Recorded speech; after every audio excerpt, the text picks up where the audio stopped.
হলো চুল দাড়ি এবং মোচ কিভাবে রাখলে সঠিক ও ইসলাম অনুযায়ী হয় এবং কিভাবে রাখলে গুনাহগার হতে হবে একটু বুঝিয়ে বলবেন।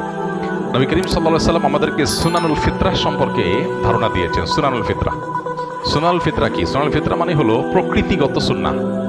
কিছু সুন্নাত আছে যে সুন্নাহগুলো বিভিন্ন নবী রাসূলরা ধারণ করেছেন অনেক আগে থেকে, শত শত বছর, হাজার হাজার বছর থেকে সকল নবী রাসূলরা এই সুন্নাহগুলোর উপর আমল করেছেন। কমন সুন্নাহ, যে সুন্নাহগুলো প্রকৃতিগত সুন্নাহ, মূলগত সুন্নাহ, আল্লাহ তাআলা এই সুন্নাহগুলো দীর্ঘদিন পর্যন্ত মানুষের মধ্যে আল্লাহ এভাবে দিয়ে রেখেছেন।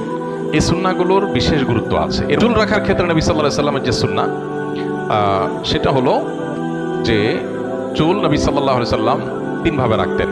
কানের লুতি পর্যন্ত, কাঁধ পর্যন্ত, দুইটার মধ্যবর্তী জায়গা পর্যন্ত, যেটাকে জুম্মা, লিম্মা, অফরা বলা হয়। অতএব এই চুল লম্বা করে রাখা এটা হলো সুন্নাত পুরুষের জন্য। আর মহিলার জন্য চুল লম্বা করা একান্ত প্রয়োজন না হলে না কাটা, সেটাই হলো তাদের জন্য সুন্নাহ।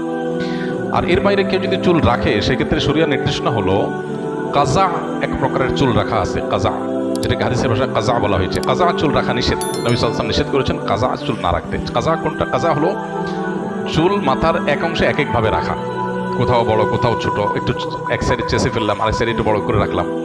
এই আজকাল যে সমস্ত চুল রাখার স্টাইলগুলো আছে সেই স্টাইলগুলো তাকালে আমরা দেখতে পাই কাজা কাকে বলে।